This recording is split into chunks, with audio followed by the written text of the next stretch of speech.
Today, I am joined by two special guests, Doug and Ryan, aka Team Richards, our North Point's father-son duo. Thank you guys for joining me. Thanks for having me. So why don't we just start this off by Doug, you kind of telling people how you got started in the mortgage industry. Sure. I've been doing this for a long time. I'm not sure I'm going to tell you exactly how long, so I don't want to date myself, but I've been doing it for a long time. I was introduced to the industry by my good friend Doug Massad, who also works for North Point. He got into the industry before me, and told me about it and said, I think you'd like this. It's everything you enjoy. It's people, it's numbers, it's real estate, and I gave it a try and found out that this was my calling. And, Ryan being Doug's son, I'm sure that's how you got into the industry, but was there anything special that kind of made you want to join and be part of the industry versus kind of going off and doing your own thing? Yeah, so I was also brought in to the industry by a Doug, but it happened to be my father, Doug. And similar, I would say in the beginning, it was similar reasoning to what my dad had just mentioned, which is everything I enjoyed about business, which is real estate, finance, numbers, and ultimately people, helping people get to a goal that they wouldn't have otherwise been able to accomplish without someone like ourselves, and seeing the impact, that he's able to make in someone's, one of their biggest and most memorable transitions of life. And ultimately now I would say that, that has transitioned more into being able to work with him every day and work with my family every day, my brothers in various aspects of real estate. My mom's always involved in some capacity with real estate and what we're doing, and it's just a great family connection. So it started out as real estate finance and getting to work with my dad, but now it's kind of shifted as more the latter half of it. So Yeah, that's awesome. So you guys can kind of answer this differently depending, but what's been the most effective way that you have both built your client base?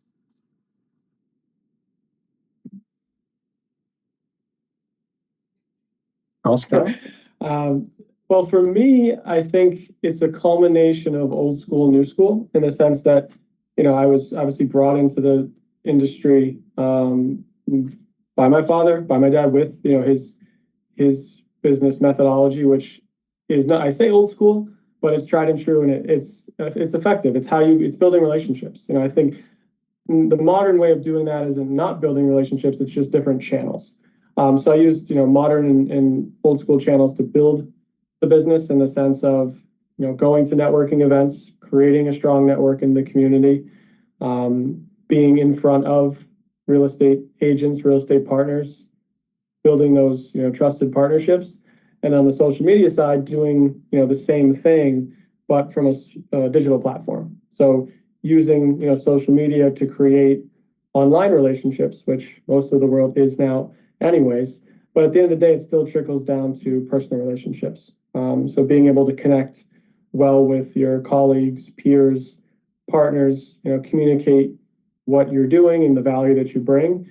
And ultimately, that leads to business through trust. So that part never goes away, but definitely some of the channels I've used are on both ends of the spectrum.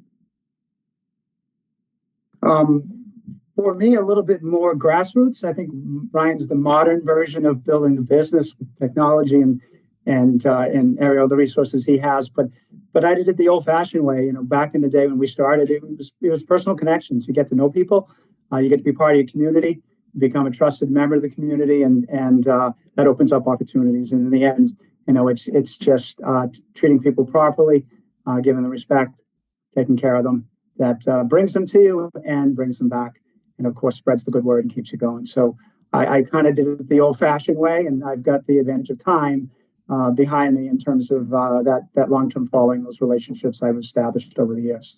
So. Yeah, definitely. What is a common misconception people have about getting a mortgage? Or one of many. Well, I think a common misconception is that it's going to be an incredibly daunting and difficult process. Obviously, there are many misconceptions about, the types of down payments, the types of options. And I think the common misconception is that you're able to determine your approval power on your own. I think that's definitely one of the biggest misconceptions I hear, is that people who are interested in buying, especially first-time home buyers, which is largely my, clientele, they feel that they shouldn't reach out to a mortgage professional until they have, let's say, paid off their credit cards or paid off that car loan, or maybe until they get that job promotion, or they need to save for a 20 or 30% down payment. So the misconception is they almost disqualify themselves before talking to a loan officer. And I think that's the root of the misconception, is that loan officers are only to be interacted with or helpful at the point of the transaction. But in reality, the way that we approach things is, as soon as you start thinking about it, we want to be there to guide you and to help you create that plan to get you where you want to be. And ultimately, sometimes we're able, especially with first-time homebuyers, to show them options or structures or programs that make that possible much sooner than they thought, or in a much more achievable, fashion. Less money down, lower payments, whatever the case may be. So I think that disqualifier is one of those misconceptions for sure.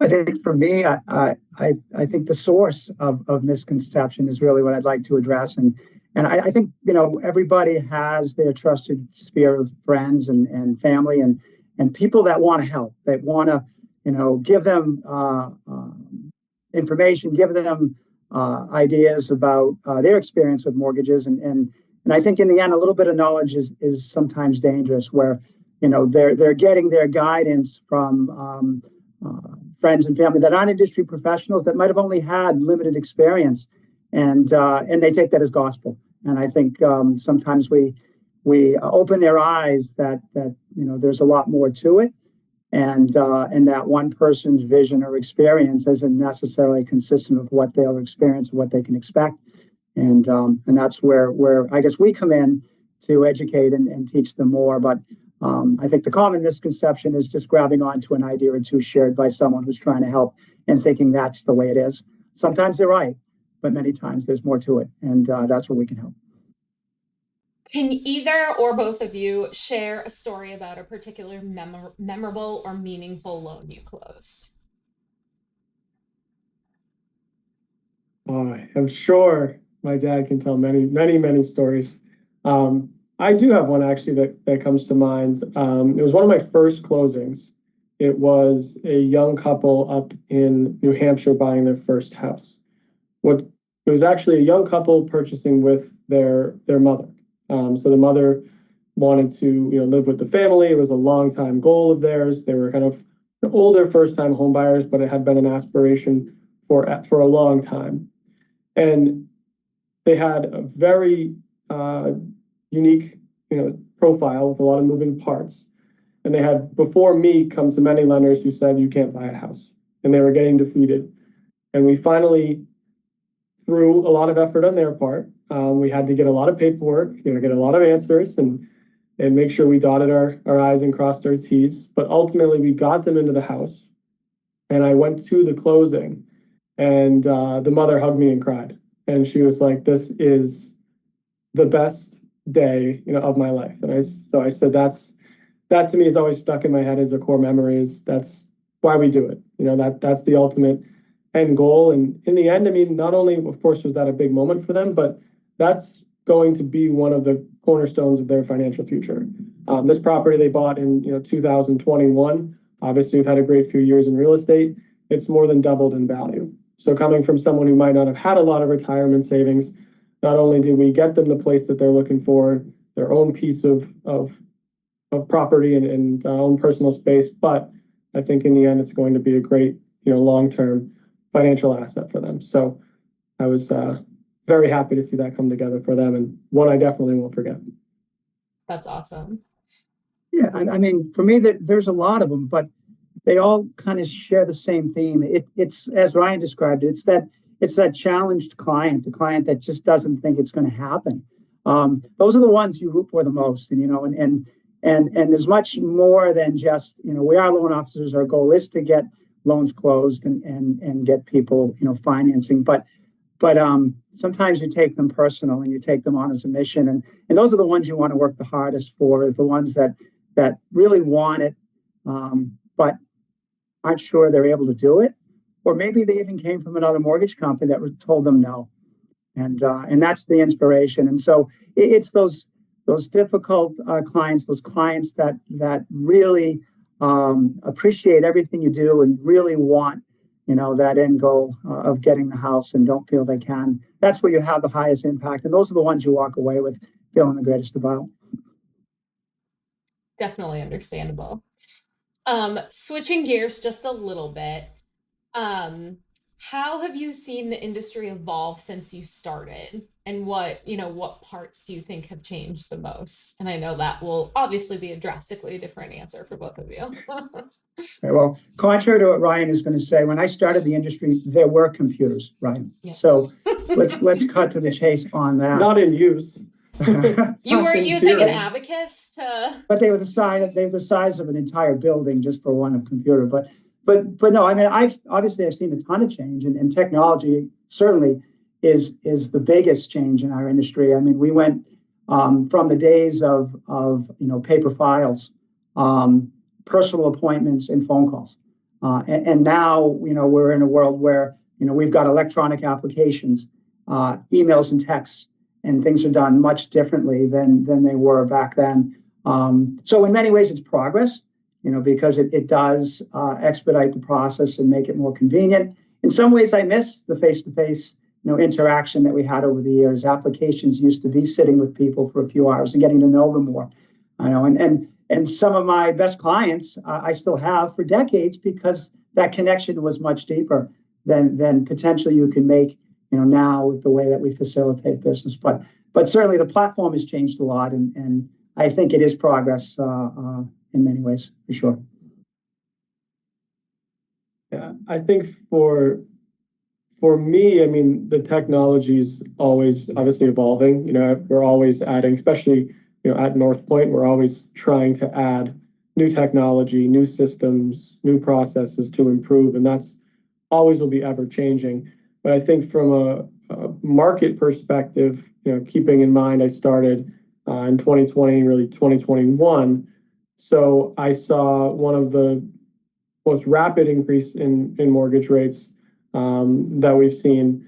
At the same time now, 5 years later, we're starting to head in the other direction. So for me, jumping in the business in a time where there was a lot of activity, but also catching it on the tail end where we were starting to see mortgage rates, significantly increase. So that was definitely a shift that I'm looking forward to being on the other side of, with rates finally coming down. And it was definitely a different market dynamic for a loan officer, because you didn't have typically the refinance stream. Our purchase volume was the vast majority of the business and clientele, which is definitely a different market than where we were with refis in 2020. So definitely changed. Yeah, even though you haven't been in the industry as long as your father, you've been on quite the roller coaster ride with COVID and all the fun that's brought. So yes, definitely.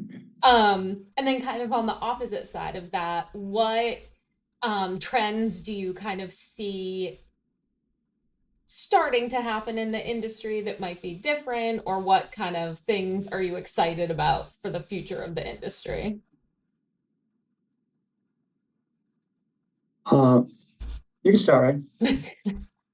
Well, I think it's definitely a headline you'll see across any industry right now, but AI, and technology. We've already started to see, some of the impact or potential impact to come with AI. Mortgages, just like any other industry, have their eyes on artificial intelligence and the impact and the automation streamline of processes and communication that's going to come. So I know that there's been, talks of automating appraisals, even more so than we have now. There's automation even with underwriting technologies that are being, talked about and implemented. So I think the AI component, I'll definitely be curious to see where we go with it and how quickly. But across the industry, I think that's definitely a focal point is how can we streamline things even further with what we have access to on the technology and data side. Yeah, spot on. I was going to say the same exact thing, but I've got to say this. I absolutely believe 100% that AI won't replace the loan officer. I think that we bring some things to the table that an AI just simply can't address, and that's the connection. AI doesn't know how to manage emotion. AI doesn't know how to de-stress a situation. AI doesn't feel for the individual on the other side, and AI doesn't have the ability to be sensitive to people's needs, give them guidance, and all the things that I think are an integral part of the process beyond data, beyond facilitation. So I think the loan officer is here to stay, and I think AI will be a tool, but I don't think AI is going to be a replacement. And lastly, before we get into the fun questions, what do you guys each feel sets North Point apart from other lenders? That's an easy one. It's the culture, it's the people. And North Point has done an incredible job assembling like-minded people, people that work together, people that care about our clients, care about each other as a working community, and pull together for the common goal. And that's what makes it enjoyable to work for North Point. And I think that's what makes the difference in terms of value added for a borrower who might come to us is we're very consistent in terms of the type of people that we have, and we work closely as a team, and we connect with our borrowers and create relationships, and don't just transact. And I think that's a game changer. Beyond that, our people are talented. So not only are good people, they're very good at what they do, and in the end, that makes us a much more competitive company. And in the end, that gives us the tools and resources to do a better job than some of our competition, and give our borrowers a better experience. Yeah, absolutely. I was going to say the same thing. Especially in the sales role, we obviously get calls from all sorts of other companies that say, hey, I've got X, Y, and Z shiny object or shiny package or a new tool, and they often say, do you have some time to talk about it? And I actually echo the same sentiment my dad has here, in that you can't replace what we have, and it's everything that's the intangibles, the culture from the top with Rich and Tim as the owners, all the way down, to admin and whatever other fields as a loan officer, all the way to our sales team. And I think the other part of that is our ability to adapt and listen to feedback. North Point asks the loan officers, the managers, what can we do, to improve? Do you have thoughts? Do you have ideas? And more often than not, those get implemented. They'll always listen, and a lot of times those get implemented and acted on. And I know I'm sure on the marketing side, you can attest to that. I see you guys have something new going on every week. So I know the feedback is well received, and you can't recreate that type of environment. Yeah, it makes for a better environment to work in, where you feel like when you have a suggestion, it's listened to, some weight is put to it, and if it's valid, then it gets implemented.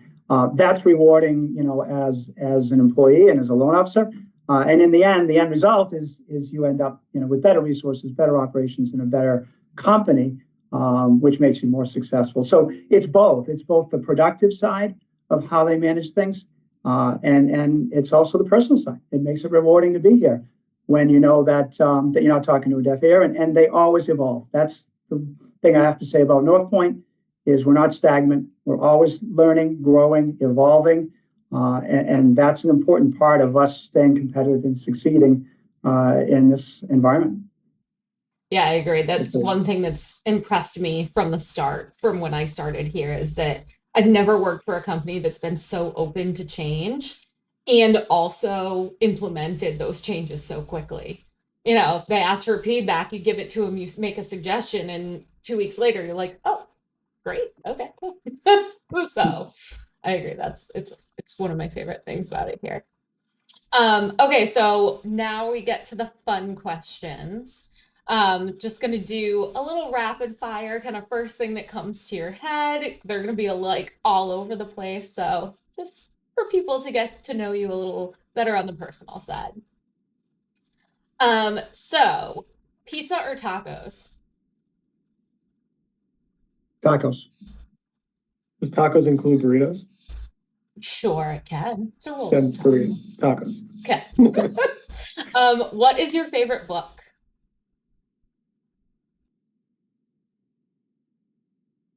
I think I have to go to Think and Grow Rich. That definitely came to mind. I'm reading right now. I'm going to go with it as my favorite. I haven't finished it, so we'll have to see if my answer changes. But Your Next Five Moves by Patrick Bet-David is Nice. a very, very good book. Good to He's a know. good writer. Good. Tell you what's on the horizon is I just picked up Frank Caprio's book, the Providence Judge. That I think his messages are real touching, and I'm looking to be inspired by that. That'll I be a good one. selfishly ask that question because I'm always looking for like new books and stuff. So I'm like, what's everybody else's favorite book? Right, as an honorable mention, I really did like the book by David Goggins. Oh Both yeah, of the yeah. series were I've read very two. I don't know if he has very more than good. two, but I've read two of his, and they're impressive. Yeah, very, very good. Yeah. Um, what was the first concert you ever went to? Kenny Aerosmith. Chesney. Nice. Kenny Chesney. Nice. Yep, that's the best. What is your dream vacation spot? That's easy for me. You're there. I'm here. Yeah, our beach house at the Cape with my family. No vacation I would rather have. Yeah, I would echo that 100%. That's our sanctuary. Yeah, it's our family spot, and it always has been. So the backyard at that house in Cape Cod is definitely a spot for me. If you weren't a loan officer, what would you be doing? I would I would definitely be in private equity or some sort of I'd be an entrepreneur. I think I would have started either I would have been in private equity and invested alongside other entrepreneurs, or I would have started a company. I think I think a real estate investor, full-time real estate investor is a space I could see myself in if I weren't doing this. I mean, my first answer was a pro golfer, but the only reason why I'm not is lack of talent. Just So that, you know, that was a barrier. Yeah. That's a barrier for sure. just a little one, it's fine. What is one thing people would be surprised to learn about you? Well, for me, I think the world knows, or anybody that knows me, I'm a numbers guy. But where I get it from is my dad. And what's interesting about my dad is my dad was blind. And because he was blind, my dad had to do math in his head. And when I grew up, I was taught how to do math in my head.